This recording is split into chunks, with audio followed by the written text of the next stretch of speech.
نحمده ونصلي على رسوله الكريم أما بعد فأعوذ بالله من الشيطان الرجيم بسم الله الرحمن الرحيم لن تنالوا البر حتى تنفقوا مما تحبون آمنت بالله صدق الله المولانا العظيم وصدق رسوله النبي الأمين المتين الكريم ونحن على ذلك لمن الشاهدين والشاكرين والذاكرين والحمد لله رب العالمين إن الله وملائكته يصلون على النبي يا أيها الذين آمنوا صلوا عليه وسلموا تسليما اللهم صل على سيدنا شفيعنا مولانا محمد بارك وسلم صلاة وسلام عليك يا رسول الله صلی اللہ علیہ وسلم. گزشتہ جمعہ میں بیان نماز کے متعلق اور رائے خدا میں خرچہ کرنے کے متعلق بیان چل رہا تھا. میری عادت ہے میں جو موضوع لیتا ہوں اس موضوع پر اگر میں 1 گھنٹہ یا 2 گھنٹہ گفتگو کر نہ لوں تب تک میں آگے کوئی دوسرے موضوع پر گفتگو نہیں کرتا ہوں. اس کی وجہ یہ ہے کہ اسی بہانے سے آپ کو بھی اس ٹاپک پر سننے کا موقع ملے اس میں کیا کیا نہیں ہے اور اسی بہانے سے مجھے بھی کچھ مطالعہ کرنے کا موقع ملے. میری عادت ہے ادھوری بات نہیں چھوڑتا. بہرکیف انشاءاللہ بیان کرتے جائیں گے اور انشاءاللہ اس پر عمل بھی کرتے جائیں گے. میں چند شعر آپ کے حوالے کر رہا ہوں. شعر و شاعر کی میری عادت ہے. بھوکے رہ کر اوروں کو کھلا دیتے تھے بھوکے رہ کر اوروں کو کھلا دیتے تھے کیسے صابر تھے محمد کے گھرانے والے کیسے صابر تھے محمد کے گھرانے والے جھولی بھر دیتے تھے میرے سرکار پھر مسکرا کر کہتے تھے اور کیا چاہیے پھر مسکرا کر کہتے تھے اور کیا چاہیے. کون کہتے تھے بریلی کے تاجدار پکار اٹھتے ہیں کون دیتا ہے دینے کو منہ چاہیے دینے والا ہے سچا ہمارا نبی دینے والا ہے سچا ہمارا نبی.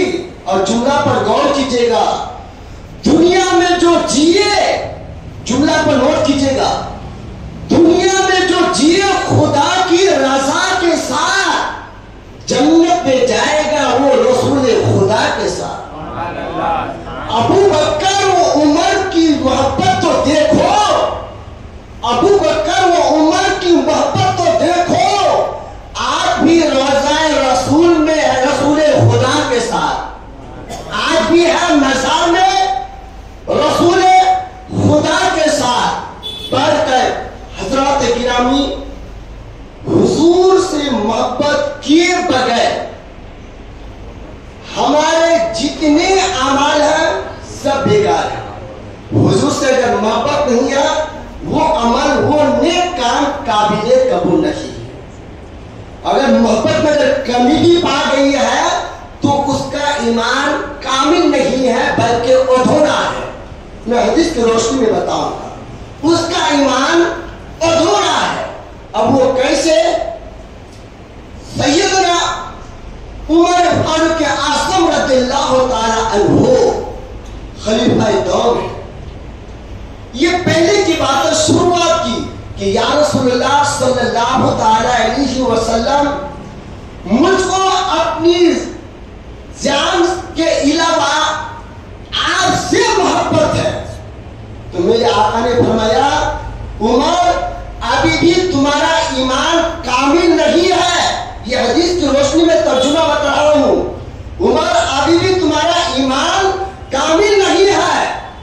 تو سیدنا فاروق اعظم کہتے پھر کہ یا رسول اللہ جب کامل نہیں ہے تو میں اپنی جان سے بھی زیادہ آپ سے محبت کرتا ہوں. تو میرے آقا نے فرمایا اب تم کامل مومن ہو کامل ایمان والا ہو. اب مجھے اس میں ایک نکات کہنے کا حق دو. ہمارے نبی نے کیا فرمایا جس حضرات نے جنہوں نے نماز ادا کی اس نے مجھ کو ٹھنڈک پہنچایا. میں نے اپنی آنکھوں میں ٹھنڈک محسوس کیا. جملہ پر غور کیجیے, تقریر بہت سنتے ہیں, میں نکات والی بات کروں.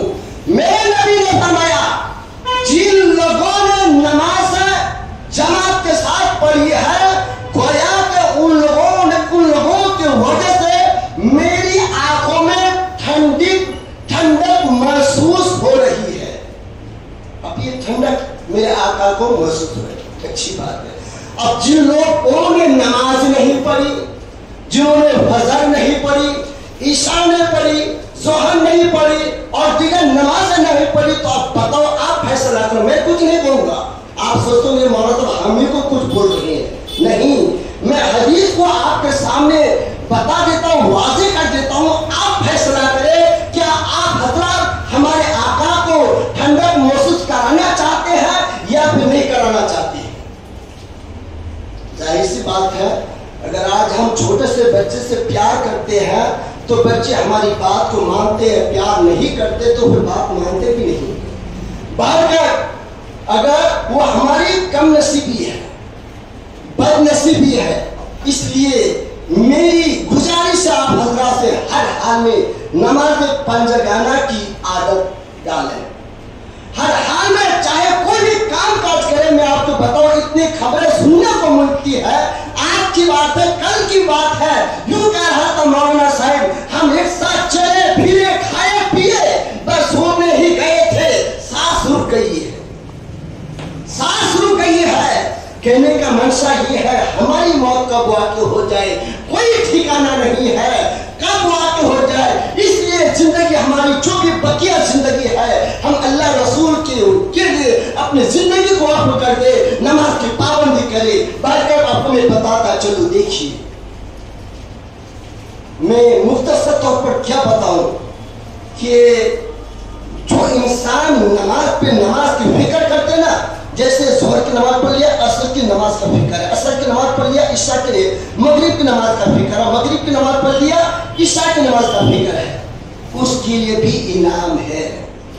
اللہ پاک نے ان کے لیے جنت میں مکان تیار کر رکھا ہے, اور بتا جاتا ہے کہ حامل عرش میں جو ہے ان کو آرام نصیب ہوگا, آرام نصیب. سوچئے, لیکن آج کی ذرا سوچئے دماغ میں, ہم ادنا سی تکلیف کو برداشت نہیں کر پاتے ہیں. چاہے کوئی بھی ہم کو تکلیف ہو جائے, جلدی سے ہم ڈاکٹر کے پاس جاتے, حکیم کے پاس جاتے, طبیب کے پاس جاتے تاکہ ہمیں آرام مل جائے. یہ چند دن کی زندگانی ہے, ہم تو کسی طریقے سے زندگی گزار لیں گے, جو ہمیں 100 سال قبر میں رہنا پڑے گا. ان کے حالات کے بارے میں آپ کو پتا ہے, میں مختصر طور پر بتاتا چلو. آئیے, حضرت انس ابن مطعون, یہ راوی حدیث پاک میں ہے, رضی اللہ تعالیٰ عنہ سے مروی ہے. آقا کریم صلی اللہ علیہ وسلم کا فرمان علی شان ہے, کہا کہ اے عثمان, جس نے نماز فجر بجماعت ادا کی ان کو قبول حج اور قبول عمرہ کا ثواب ملے گا. ذرا سوچئے, میں ادھر ادھر کی بات نہیں کروں گا. پھر کیا فرمایا, جس نے ظہر کی نماز جماعت کے ساتھ ادا کی ہے ان کو 25 نمازوں کا ثواب ملے گا, اور جنت میں 70 درجے بلند ہوگا. یہ حدیث پاک ہے. اور آگے کیا فرماتے ہیں, اے عثمان, جس نے نماز عصر جماعت کے ساتھ نماز ادا کی اور ادا کرنے کے بعد اسی مسجد میں ذکر و اذکار کرتا رہا, مغرب کی نماز کا انتظار کرتا رہا یہاں تک کہ مغرب کی نماز کا وقت ہو گیا, تو بتایا جاتا ہے کہ اولاد اسماعیل میں 12,000 غلام آزاد کرنے کے برابر ثواب ملتا ہے. میں آج 3 جمعہ سے نماز کی فضیلت بتا رہا ہوں, اس لیے ہم کسی پر انگلی اٹھائے بغیر ہم اپنے آپ پر ٹھاکیں, ہم اپنے آپ کو دیکھیں, ہم کیا کر رہے ہیں, ہم کو کیا کرنا چاہیے. اور اس کے بعد جو ہے جو نماز مغرب جماعت کے ساتھ نماز پڑھتا ہے ان کو 50 نمازوں کا ثواب ملتا ہے, اور جنت عدن میں جو ہے 70 درجہ بلند ہوگا. اور جو عشاء کی نماز جماعت کے ساتھ پڑھتا ہے، حدیث پاک میں ہے گویا کہ انہیں شب قدر میں عبادت کی ہے۔ اب ذرا سوچئے، اتنی بڑی فضیلت ہونے کے باوجود ہم نماز نہیں پڑھتے، ہم نماز جماعت کے ساتھ ادا نہیں کرتے ہیں۔ بلکہ برادران ملت اسلامیہ، میں آپ کو ایک تکلیف دوں گا، آپ اس طرح بیٹھے کہ دوسرے کو بیٹھنے کا موقع دیں۔ اس لیے کھانا کھانے جیسے طریقہ نہ بیٹھے، کیونکہ آپ حضرت جانتے جگہ تنگ ہے، تاکہ دوسرے بھائی ہمارے بھائی ہیں، ہم دوسرے کا خیال رکھیں، ہم دوسرے کو جگہ دیں۔ بلکہ یہ حدیث پاک میں ہے، اس لیے میں آپ کو ایک بات اور بتاتا چلوں، اللہ نہ کرے ہمارے گھر میں اگر آگ لگ جائے اور اس مکان کے اندر اگر بچہ سوتا ہو اور اس مکان کے اندر کروڑوں روپے بھی رکھا ہو، لیکن اس ماں باپ سے پوچھے گا، پیسے کو نہیں بچائے گا، دولت کو نہیں بچائے گا، بلکہ اپنے بچے کو بچائے گا۔ کیوں بچائے گا؟ کیونکہ دولت آتی رہے گی، پیسہ آتا رہے گا، کہ مگر بچہ جو ہے یہ جانے کے بعد یہ دوبارہ نہیں آئے گا، یہ اولاد جانے کے بعد یہ اولاد دوبارہ نہیں آئے گی۔ اور مجھے کہنے کا حق دو، جس بچوں کی تربیت ہم دنیاوی تعلیمات کے لیے ہم صبح سویرے اٹھا دیتے ہیں، نہلاتے ہیں، کھلا پلا کر کے اسکول بھیجتے ہیں، وقت پر ہم کھانا دیتے ہیں، وقت پر ناشتہ دیتے ہیں، وقت پر ہم اسکول بھیجتے ہیں، وقت پر ٹیوشن بھیجتے ہیں، تو پھر ہم کیوں یہ جو مقررہ وقت ہے جو اللہ نے فرمایا ان الصلاۃ کانت علی المؤمنین کتاب موقوتا، بے شک نماز مومنوں پر مقررہ وقت پر فرض ہے، تو ہم اپنے اولادوں کو نماز کے لیے کیوں نہیں اٹھاتے، ہم اپنے اولادوں کو نماز کے لیے کیوں نہیں کہتے ہیں؟ اور میں اپنے نوجوان سے مخاطب ہو کر کہوں گا، میں ان کے لیے بھی ایک حدیث پاک لے کے آیا، مجھے بیان کرنا تھا مسجد کے متعلق، سنیے۔ حدیث پاک میں وہ نوجوان، ایسے نوجوانوں سے دوستی نہ کرو جو مسجد سے دور کر دے، جو نیکی سے دور کر دے۔ نوجوانوں میں مجھ سے دوستی کرو، ایسے نوجوانوں سے دوستی کرو جو مسجد کے قریب کرے، جو نیکیوں کے قریب کرے، وہ نوجوان جو اپنی نفسانی خواہشات کو ختم کر کے نماز پنجگنا پڑھتا ہے، ان کو 70 صدیق کا ثواب ملتا ہے۔ نوجوانوں اپنے وقت کو برباد نہ کرو، تباہ نہ کرو۔ میں اسی طرح نماز کے متعلق بیان کرتا رہوں گا، اور یہ مختصر طور پر بتاتا چلوں، اللہ کی دی ہوئی دولت کو اللہ کی راہ پر خرچ کرو، اس کا انعام 1 روپے خرچہ کرو 10 روپے ملے گا، 10 روپے خرچہ کرو 100 روپے ملے گا، اور 100 روپے خرچہ کرو 1000 روپے ملے گا۔ یہ میں نے اپنی آنکھوں سے تجربہ کیا اور یہ مجھ سے ہو چکا ہے اسی مسجد میں۔ اللہ مختصر طور پر فاطمہ الزہرا کی طبیعت ناساز علی تھی، میں مختصر بتاؤ، آپ کو وقت نہیں لوں گا۔ جب مولا علی کہتے فاطمہ بتا لو کیا کھانے کی خواہش ہے، وہ کہتی ہے مجھ کو انار کھانے کی خواہش ہے، مگر اس وقت جو ہے مولا علی کے پاس کوئی رقم نہیں تھی، کوئی پیسہ نہیں تھا، کسی سے ادھار لے کر کے مارکیٹ کیا، بازار گیا، ایک انار خرید کر کے لے کے آ رہے تھے، رات میں دھویش تھا، یہ بیمار تھا، وہ عرض کرتا ہے اے مولا علی میں چند دن سے کھایا نہیں ہوں، مجھے کھانے کی خواہش ہے، مجھے کھلا دو۔ مولا علی کہتے ہیں اب یہ انار فاطمہ الزہرا کے لے کے جاؤ یا پھر اس درویش کو فقیر کو کھلا دو۔ اللہ اس مابین میں جو ہے مولا علی یہ فیصلہ کیا فاطمہ الزہرا کو بعد میں کھلاؤں گا، پہلے اس درویش کو کھلا دو۔ اس انار کو توڑا اور ایک ایک دانہ چن چن کر کے جب اس درویش کو، اس فقیر کو، اس بیمار شخص کو کھلایا، مولا علی اپنے گھر گیا، فاطمہ الزہرا دیکھ کر کہتی مولا علی اگر انار نہیں لائے ہو کوئی بات نہیں ہے، جس بزرگ کو آپ نے انار کھلایا تھا اس انار کھانے کی برکت سے ان کو بھی شفا مل گئی ہے اور مجھے بھی بیماری سے شفا مل گئی ہے اور میری کھانے کی خواہش تمنا ختم ہو گئی ہے۔ ختم ہوئی؟ آپ سنیے جملے کو نوٹ کیجئے۔ مولا علی سوچتی یار فاطمہ الزہرا بیوی ہے یار، فرمائش کی تھی انار لانے کی، کھلا نہیں پایا، دل میں خیال کیا۔ اسی بیچ میں سلمان فارسی ایک تھال میں کپڑا ڈھانپ کر کے گھر میں آ کے دستک دیتے، مولا علی کہا کون؟ کہا کہ سلمان فارسی۔ کہا کہ کیوں؟ کہا کہ آپ کے لیے سوغات لے کر آیا ہوں۔ کہا کہ کون بھیجا؟ کہا کہ پیغمبر اعظم نے بھیجا۔ کہا کہ لو، مولا علی نے تھال سے جب ریشمی کپڑا کو اٹھایا تو کیا دیکھتا ہے کہ 1 2 3 4 5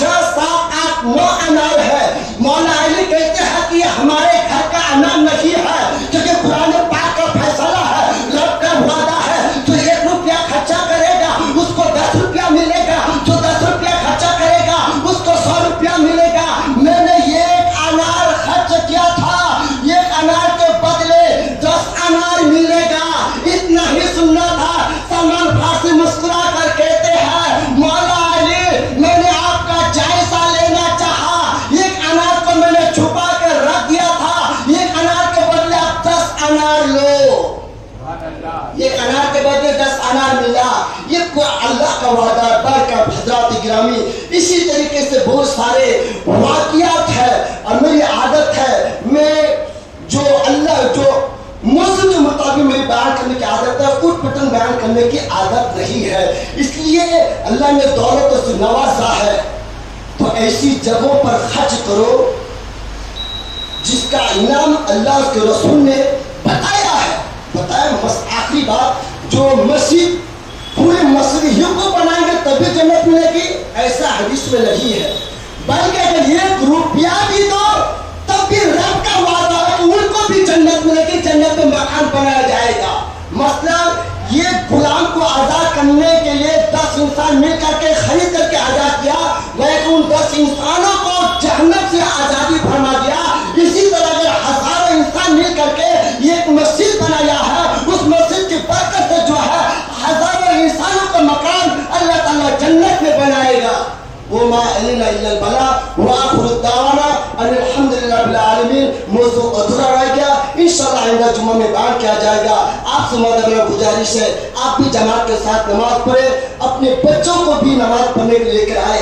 ہاں ایک بات اور کہوں گا, آج جو ہمارے چھوٹے چھوٹے بچے نماز پڑھنے آتے ہیں, ہمارے کچھ بزرگ ہوتے ہیں چپ ایسا نہ کہو اس بچوں کو. یہ بچے کا ایک زمانہ آئے گا جو آپ کی جگہ پہ مسجد سنبھالے گا, دیکھ بھال کرے گا. ایسے بچوں کو کچھ کہہ کے دل نہ دکھاؤ بلکہ پیار سے سمجھاؤ, کیوں وہ نادان چھوٹے بچے ہیں. اس لیے ایسے بچوں کو بھی بھگایا نہ کرو. جو حضرات سنت نہیں پڑھے سنت ادا کر لیں. السلام علیکم.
Thank you.